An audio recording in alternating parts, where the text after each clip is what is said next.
저희는 지난주에 사울이 왕으로 기름 부음 받는 그러한 장면을 살펴보았고, 그리고 아주 정당하고 공정한 방법으로 왕에 선출되는 제비 뽑기라는, 그런데 사실 가만히 생각해 보면 시쳇말로 야, 이거 짜고 치는 고스톱 같다 이런 생각도 들긴 해요. 하나님과 사무엘, 사울은 이미 그 사실을 알고 있었으니까 말입니다. 그럼에도 불구하고 그 하나님의 뜻이 세상 가운데 이렇게 펼쳐질 때는 그 누가 보아도 공정하고 그리고 투명하게 일이 진행되어야 된다는 사실, 하나님께서 그렇게 일하신다는 방식까지도 우리가 살펴보았지요. 그런데 지난 10장의 마지막 말미에도 봤던 것처럼 불량배로 일컬어진 어떤 사람들은 사울을 왕으로 인정하지 않는 일이 생겼습니다. 그리고 또 그들의 불만에 대해서 사울은 그저 잠잠할 뿐이었어요. 이것이 어떤 문제로 일어날지는 알지 못하겠습니다. 10장까지 봐서는 알지 못하겠다는 이야기입니다. 무엇보다 그간에 왕이 없었기 때문에 백성들도 또 그리고 사울 자신도 뭘 해야 되는지를 알지 못했어요. 왕에게 무엇을 요구해야 되는지, 또 왕으로서 무엇을 해줘야 되는지 이런 것들을 전혀 알 수가 없었습니다. 그리고 어디에 있어야 하는지조차도 알 수 없었어요. 그러다 보니까 결국 사울은 자기 고향으로 돌아갑니다. 그리고 무엇을 합니까? 통치를 하는 것이 아니라 밭을 갈아요. 소를 몰아요. 그냥 예전의 평범한 생활로 그냥 돌아와 버린 거예요. 요즘에 이렇게 청빈하게 정치하는 분들이 계시다면 아마 큰 존경을 받을 터인데, 이때 이 사울은 아무것도 몰라서, 백성들도 몰라서 이러한 무지의 결과라고 이야기할 수 있을 것입니다. 그런데 어느 날 길르앗 야베스 사람들이 암몬의 나하스로부터 침공을 당하게 됩니다. 사해사본, 그러니까 우리가 읽는 이 성경 말고 다른 사본의 본문에 언급된 이 사건의 배경을 살피면 이렇습니다. 뱀이라는 뜻의 나하스, 이 나하스라고 하는 이름의 뜻이 뱀이죠. 매우 잔인한 사람이었고, 오늘 이 사건이 있기 전에 갓 지파와 르우벤 지파를 공격했고, 그때 패한 이스라엘 사람들의 눈을 이미 뽑은 상태였다, 이렇게 이야기를 하고 있습니다. 오른 눈을 뽑은 거죠. 전쟁에 패한 이스라엘 군대 가운데에 갓 지파와 르우벤 지파 가운데에서 7,000명가량이 어디로 도망을 오는가? 길르앗 야베스로 지금 도망을 이제 옵니다. 그렇게 도피한 상황 가운데에서 그들을 쫓아온 나하스가, 암몬 군대가 이 야베스, 길르앗 야베스를 둘러 공격하고 있는 거예요. 대치하고 있는 그러한 상황이었다, 이렇게 설명하고 있습니다. 군사적 약세에 있었던 길르앗 야베스 사람들, 그들은 위기를 모면하기 위해서 타협을 하려 합니다.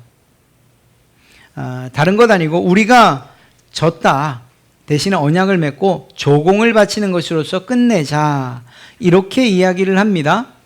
왜냐하면 그 당시에는 조공 바치는 일로서 끝나는 일들도 많았기 때문입니다. 그런데 이 잔인하기 그지없던 나하스는 이러한 길르앗 야베스의 이러한 협상을 거절합니다. 그리고 무엇을 이야기하는가? 그냥은 안 되고, 우리가 이전에 이 갓 지파와 르우벤 지파의 이스라엘 백성들이 눈을 뺐던 것처럼 너희의 오른 눈도 우리에게 주라. 그러면 우리가 그렇게 하겠다, 이렇게 이야기를 합니다. 참 잔인하기 그지 없는 거죠. 이러한 계획은 성경에도 나타나 있는 것처럼 이스라엘 백성들에게 수치심을 주려고 한 것이에요. 모욕감을 주려고 한 것이죠. 자, 궁지에 빠진 야베스 장로들, 그들은 나하스에게 우리에게 7일의 여유 기간을 달라. 우리가 만약에 그 기간을 주면 이스라엘의 전령을 보내서 우리를 도울 수 있는 다른 이스라엘 군대가 있는지 알아보겠다, 이렇게 말합니다. 합리적으로 생각하면 나하스가 허락할 이유가 없지만 나하스의 교만함은 어디였습니까? 그리고 그 끝은 그가 생각한 것은 그래? 그렇게 해서 오는 그러한 이스라엘 사람들도 우리가 다 이겨버리겠다라는 이러한 심산이었던 것 같습니다. 어찌됐거나 이러한 7일 동안의 유예 기간을 받고 그리고 나서 이 야베스 사람들은 전령들을 이스라엘 전역으로 보냅니다. 그때에 오늘 이 읽은 말씀 가운데에 이스라엘 백성들 그 기브아에 도달한 전령들의 소리를 듣고 기브아에 있던 사람들이 통곡을 하기 시작한 거예요. 어떻게 이런 일이 있을 수 있는가라며 말이죠. 그리고 지나던 길에 밭을 갈고 소를 몰며 지나던 사울이 그 상황을 보게 돼요. 왜냐하면 기브아가 사울의 고향이었거든요. 그곳에서 야베스 사람들의 그러한 난처한 소식을 듣게 되고 그들의 통곡 소리를 듣게 돼요. 그때에 하나님의 영이 사울에게 임합니다. 그리고 그렇게 하나님의 영에 크게 감동되어서 분개하고 그리고 이스라엘 백성들 33만 명의 이스라엘 군대를 모아서 암몬의 나하스를 쳐서 물리칩니다. 그리고 야베스 사람들을 구해주고 이스라엘 전체에 승리를 안겨줍니다. 이 일을 통해서 사울은 하나님이 세우신 왕이다라는 사실을 모두가 알게 된 것이고 왕이 무엇을 해야 되는지도 알게 된 것입니다. 뿐만 아니라 이방 나라들 주변 나라에도 야 이스라엘에도 드디어 왕이 있구나라는 이러한 사실들을 인지하게 하는 이러한 일을 선포하게 하는 그러한 계기가 되었던 것이죠.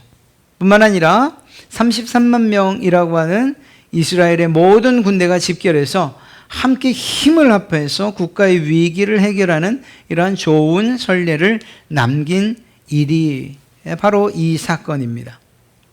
무엇보다 사울 자신에게 보면 왕으로서의 역할을 톡톡히 해낸 첫 번 성과라고도 이야기할 수 있는 것이죠.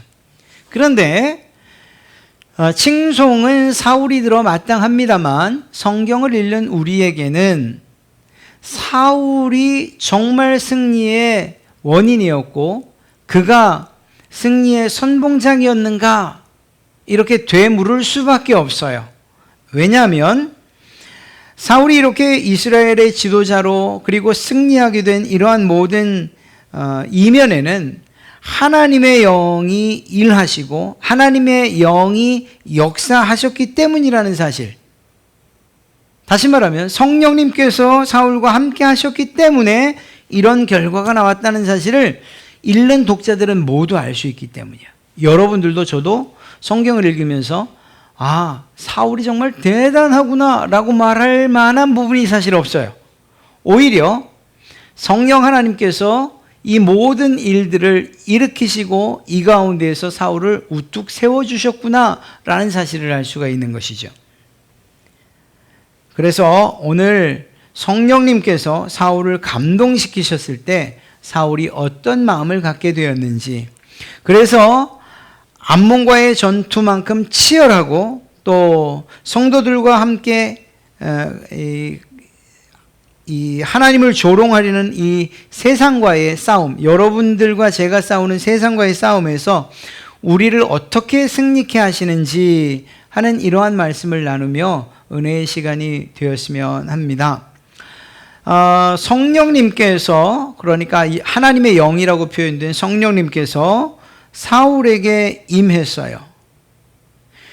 이 임할 때의 장면을 생각해 보면 사울에게 백성을 불쌍히 여기는 그러한 마음이 생겼다라는 사실을 알 수가 있습니다. 백성들의 통곡 소리를 듣고 그저 남의 일처럼 지나가지 않고 그들의 울음과 슬픔과 통곡을 자신의 것처럼 그렇게 받아들였다는 거예요.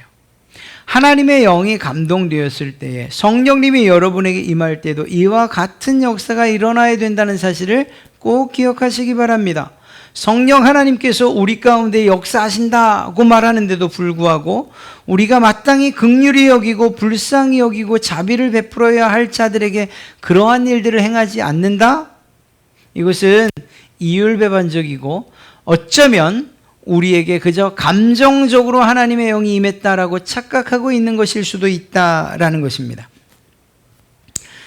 백성들의 통곡과 그 이유를 듣는 순간 하나님의 영이 크게 감동되고 그리고 이스라엘의 모든 지경에 사람들을 보내서 길르앗 사람을 돕는 일에 동참하시오라고 이렇게 명령하게 된 것이죠.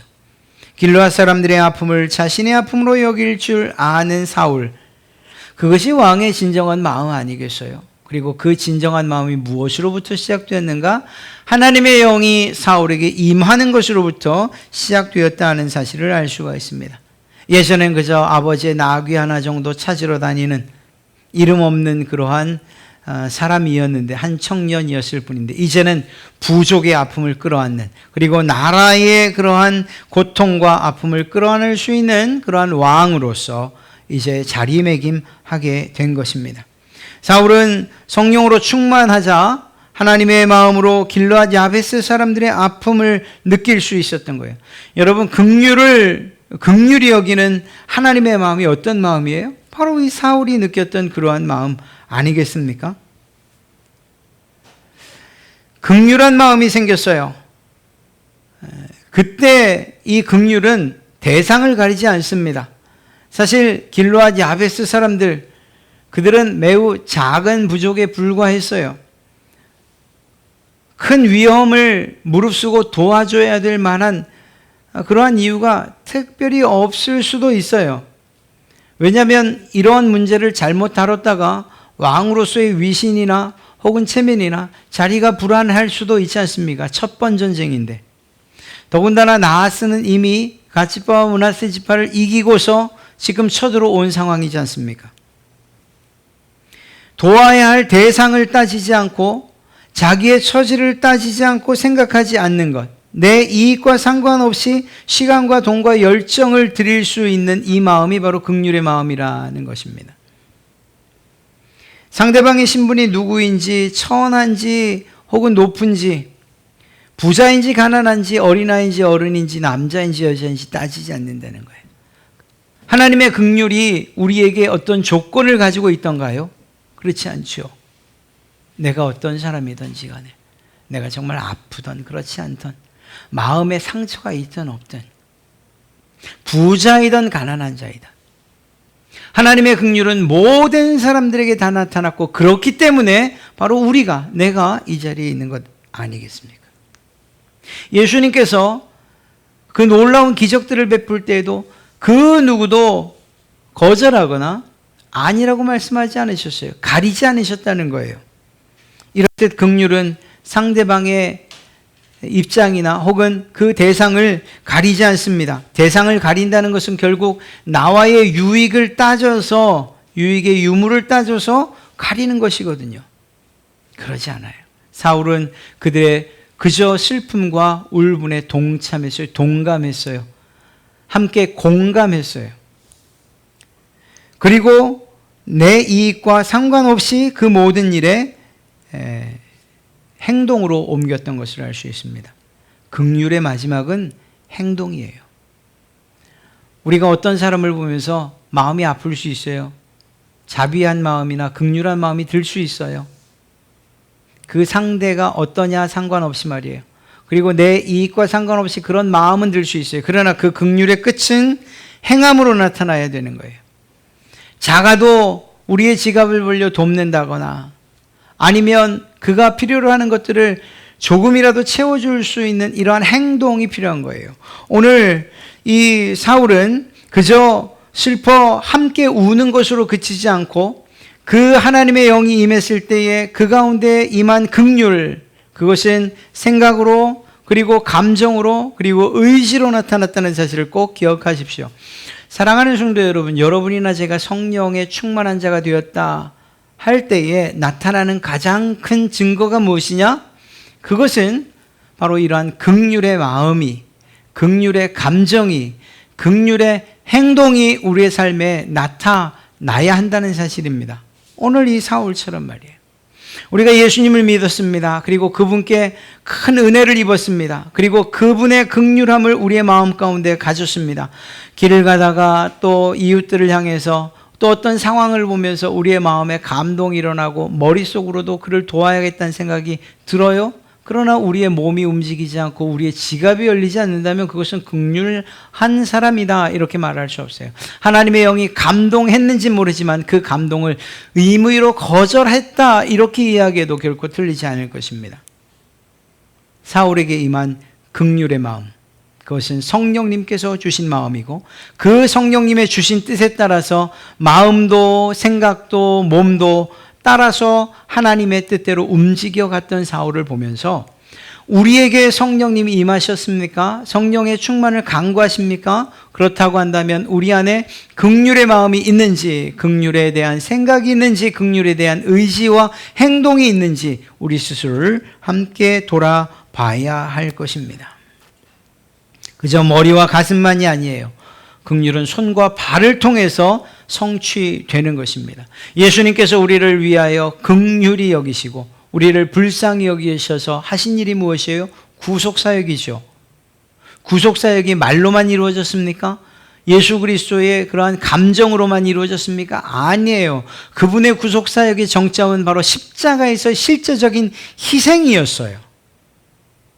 그렇다고 본다면 성령의 충만한 자로서 제가 살겠습니다. 하나님의 영에 감동된 자로 살겠습니다라고 우리가 고백한다면 마땅히 이러한 하나님의 마음이 우리 안에 있어서 그저 우리의 마음과 생각에만 아니라 우리의 손과 발, 우리의 삶에 넘쳐나고 흘러 넘쳐야 된다는 사실을 우리는 꼭 기억해야 한다는 것입니다.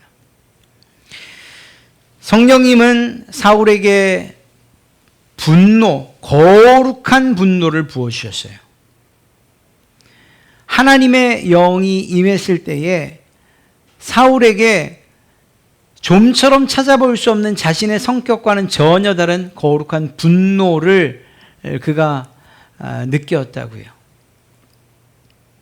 6절을 보면 사울이 이 말을 들을 때 하나님의 영에게 크게 감동되며 그의 노가 크게 일어나. 여기서 말하는 분노는 무엇일까요? 그저 마음의 감정의 이 기복 때문에 생기는 순간순간 바뀌는 화를 말하는 것이 아니죠. 단순한 분풀이를 말하는 것도 아니에요. 여기서 말하는 이 분노는 불의와 거짓과 죄악에 대한 하나님의 마음이라고 이야기할 수 있어요. 예수님께서 성전에 들어가셨을 때에 장사하는 그 장사치들의 상을 뒤엎으실 때의 그 마음 말이에요. 하나님의 만민이 하나님께 기도하는 그 집을 너희가 강도의 소굴로 만들었구나라고 하는 그러한 거룩한 분노 말입니다. 하나님의 성령이 우리 가운데 임하면 그러면 이러한 거룩한 분노가 우리 가운데 생겨져야 합니다. 암몬 사람 나하스의 행위는 인간의 탈을 쓰고서 할 수 있는 그런 행위가 아니죠. 강한 나라가 약한 나라를 침공하면 조공받는 일은 흔히 있었던 일이에요. 그런데 이러한 눈을 빼는 일은 너무나도 잔인한 행위였고 조롱과 수치심을 안기고자 한 그러한 의도성이 짙은 행위였어요.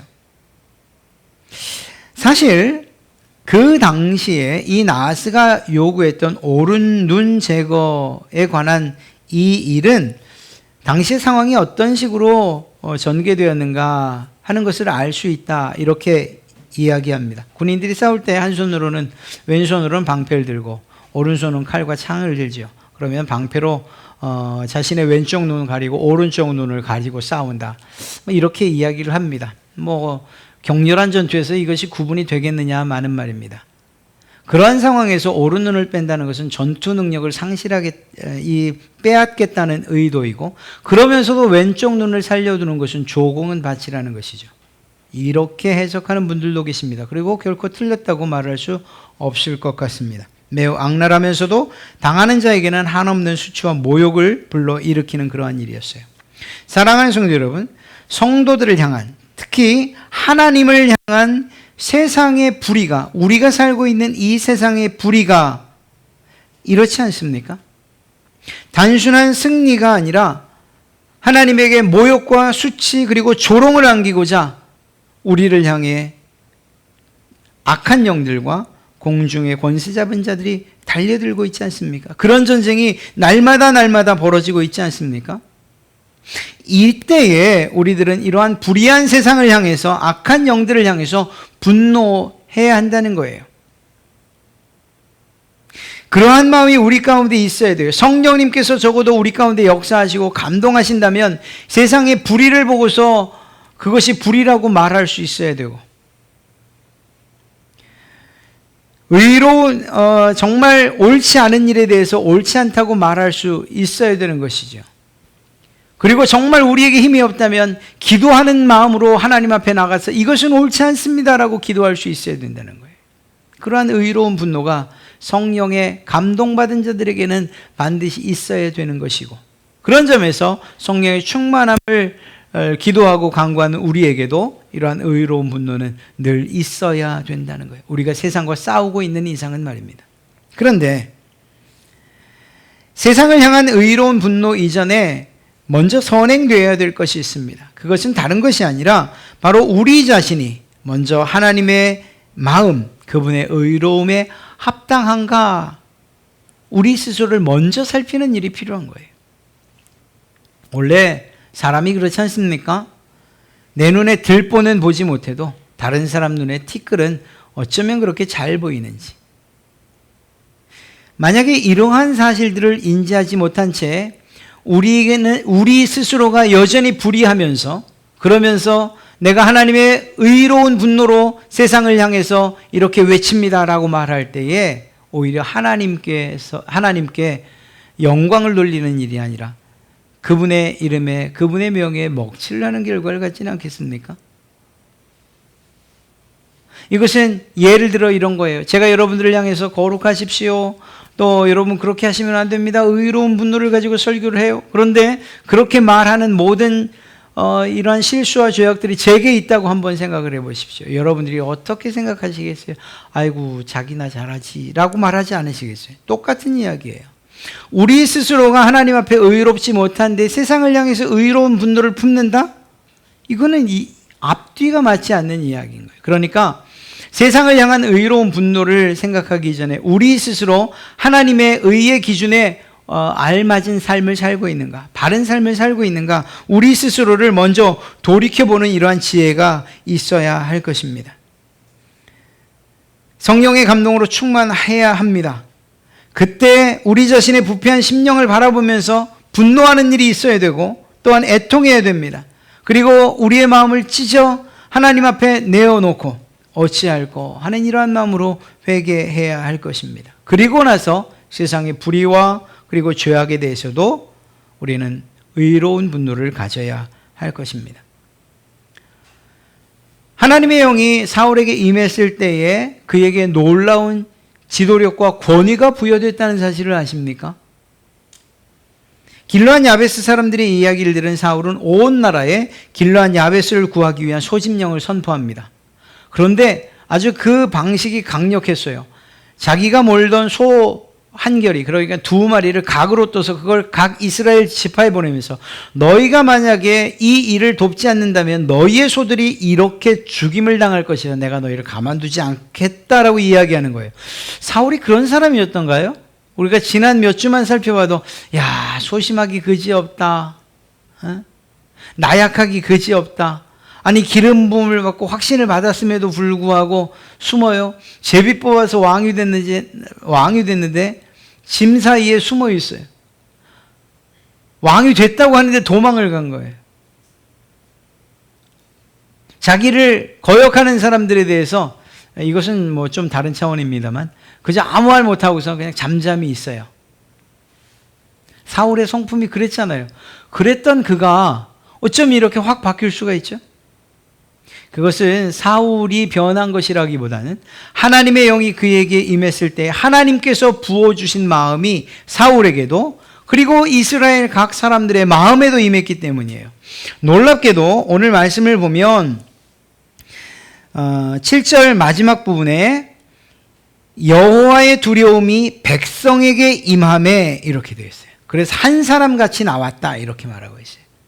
사울이 전한 이 이야기를 듣고 백성들이 두려움을 느낀 거예요. 그런데 그 두려움이 어디로부터 왔느냐? 하나님께로부터 왔다는 거예요.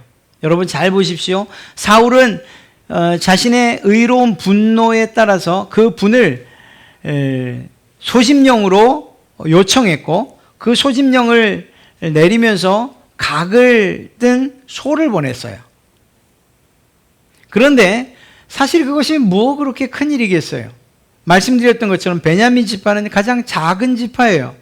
설령 싸운다고 해도 베냐민 지파를 못 이길 지파들은 아마 없어요. 그런데 그 큰 지파 유다 지파와 에브라임 지파가 아무 소리 못하고 유다 지파에서도 3만 명을 보냈다 이렇게 이야기하고 있잖아요. 이유가 뭘까요? 하나님께서 그들의 마음을 두렵게 했기 때문이에요. 놀랍지 않습니까? 하나님의 영이 그저 사울에게만 임해서 그에게 권위를 주시고 힘과 지도력을 주신 것만이 아니라 그가 지도해야 될 사람들에게도 하나님의 영이 임해서 그들을 두렵게 했다니까요. 하나님의 일하심이 정말 기막히지 않습니까? 그렇게 사울을 높이셔요. 백성들 앞에서 당당히 그리고 그들을 호령하죠. 그 권위는 하늘로부터 온 것이라 말할 수 있어요. 사랑하는 성도 여러분, 성령에 충만하십니까? 성령의 충만하심을 원하십니까? 그리고 그것을 기도하십니까?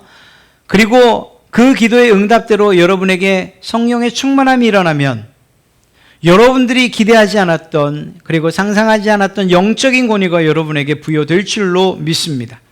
그리고 그 권위들은 여러분의 가정에서, 직장에서, 그리고 이웃들에게 정말 놀랍게도 하나님께서 세우시는 방식으로 여러분을 높여주실 것입니다. 때로는 여러분들의 권위 아래에 있는 사람들의 마음을 두렵게 하는 이러한 일들까지 벌어지면서라도 하나님은 세우신 자들을 그 자리에서 하나님의 사역을 잘 감당하게 힘과 용기를 주신다니까요. 성령 충만한 것, 그것은 그저 성령님께서 내 안에 일하십니다라는 것으로 끝나는 것이 아니고 우리의 삶의 환경들을 바꿔주신다고요. 우리의 성품까지도 바꿔주신다고요. 그래서 여러분들이 하나님의 권위를 가지고 세상을 나가서 싸울 수 있게끔, 그리고 하나님께서 원하시는 그 일들을 할 수 있게끔 뒷받침을 해주신다고 이야기하고 있습니다. 하나님의 주시는 권위, 그것은 사람이 싸울 수 있는 게 아니에요. 사람이 만드는 권위가 아니에요. 어떻게 사람이 만드는 권위가 하나님의 권위를, 그분이 부여해 주신 그 권위를 이길 수 있겠습니까? 하나님께서 주신 이러한 영적 권위가 있을 때에 여러분들의 말은 능력 있는 말이 되고 여러분들의 권세는 하나님께서 부여해 주시는 그러한 권세와 같을 줄로 믿습니다. 그렇다고 해서 이러한 권위와 권세를 나를 위해서? 아니요, 그렇지 않아요. 사울이 그것을 이스라엘을 살리는 일을 위해서 사용했던 것처럼 우리에게 주어진 이러한 영적 권위, 이 일을 가지고서 지역사회에 좋은 영향력을 베풀며 사는 그러한 이 성도들, 그리고 가정에 영향력을 끼치는 부모들, 직장과 또 다른 사람들에게 선한 영향력을 끼치는 그러한 지도자들로서 우리가 살아가게 될 줄로 믿습니다. 마지막으로 성령님이 임하시면 사울이 어떤 모습으로 바뀌었는가? 매우 겸손한 자가 됐던 것을 알 수가 있어요. 사실 이 두 부분은 좀 헷갈렸죠.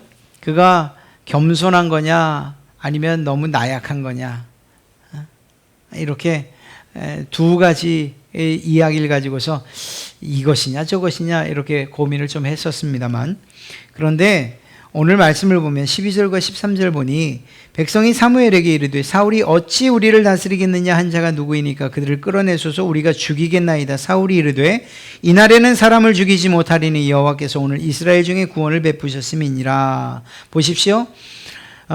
당장에 불량배들이 우리는 사울을 왕으로 인정하지 못하겠습니다라고 했던 그 불량배들이 어떤 상황에 처하는지를 보여주고 있죠. 다른 사람들이, 이 사울을 왕으로 인정했던 사람들이 왕이시여, 우리 그때 왕으로 인정하지 않았던 그 불량배들, 그래서 예물도 바치지 않았던 그들, 이참에 우리 죽입시다. 이런 이야기래요. 사실 이쯤 돼서는 사울이 그럽시다. 이렇게 해서 후원의 삭슬 없애도 괜찮을 법한 일이었어요. 그런데 사울이 그렇게 하지 않아요. 그렇게 하지 않는 이유가 중요한 거예요. 단순하게 마음이 약해서 저 사람들 죽이면 또 후환이 두렵지 이런 생각 때문이 아니었어요. 오늘 이 날이 어떤 날인지를 기억하라는 거예요. 오늘 이 날은 하나님께서 우리로 하여금 이기게 하신 날이 아니냐. 하나님께서 승리하게 하신 이 일 때문에 나를 대적하는 사람들, 나를 미워하는 사람들을 죽일 수 없다 이렇게 이야기하고 있는 거예요. 만약에 사울이 정말 자기 힘으로 가지고 싸워 이겼다면 그러면 또 어떻게 결정했을지 몰라요. 그러나 사울이 분명히 알았던 것은 무엇인가 하면 오늘 이 승리는 하나님께서 주신 것이기 때문에 하나님의 승리를 훼손하고 그리고 그 빛을 정말 그분의 하신 일들을 없이 하는 또 혹은 하나님께서 하신 일들을 이 좋은 그 날을 내가 사람을 죽이는 일로서 망가뜨릴 수 없다 이렇게 생각했던 것이죠. 그래서 그 일을 단호하게 거부했던 것입니다. 악을 악으로 갚지 않은 것이죠. 하나님께만 영광을 돌리기 위해서 자신의 생각과 또한 자기네 억울함까지도 내려놓았던 것입니다. 이것이 성령 충만한 사람들의 삶 아니겠습니까? 자신을 자랑하지 않는 것 말입니다. 사울이 경험한 것 그것은 무엇입니까? 하나님의 은혜로 제가 이겼습니다. 바로 그것 아닙니까?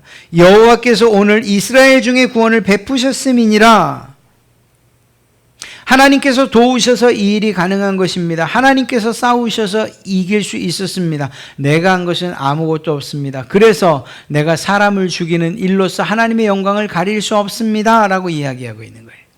그의 겸손이 단순하게 그 사람들 후환이 두렵고 또 내가 이렇게 용서해야 내가 더 높은 권위 또 인정을 받겠지라는 그런 마음이 아니었어요. 정말 하나님께서 하신 그 영광스러움을 가리지 않으려고 하는 그러한 의도에서 이러한 결정을 했던 것입니다.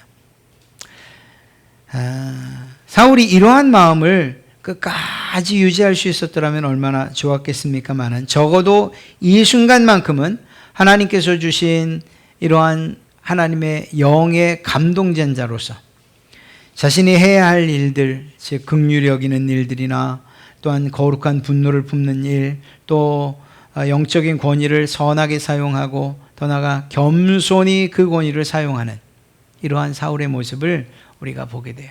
보면서 결론 삼아 말씀드리면 사울에게 하나님의 영이 임했을 때 이러한 모습들이 사울에게 나타났다면 오늘날 성령님께서 여러분과 저에게 임했을 때 역시 이러한 면들이 나타나야 된다는 거예요. 긍휼히 여기고 불쌍히 여기는 그것이 말로만 아니고 우리 행동과 삶을 통해서 나타나야 되고 또한 더 나아가서 우리 안에 세상을 향한 거룩한 분노가 일어나고 또 그러한 분노를 가지고서 기도하는 자들이 되어야 하고 우리에게 부여해 주신 영적인 권위를 가지고 주변에 좋은 영향력을 끼쳐야 하고 그러면 그럴수록 더 겸손히 하나님만 높이는 이런 일들이 우리에게 있어야 할 줄로 믿습니다. 부디 바라기는 오늘 말씀을 생각하시면서 하나님의 영이 성령님께서 여러분 가운데 또 여러분의 삶 가운데에 풍성키를 정말 충만키를 간절히 구하시기 바랍니다. 그리고 성령의 충만함이 여러분의 삶 가운데서 증명되도록 어떤 방식으로? 긍휼함으로 또한 거룩한 분노로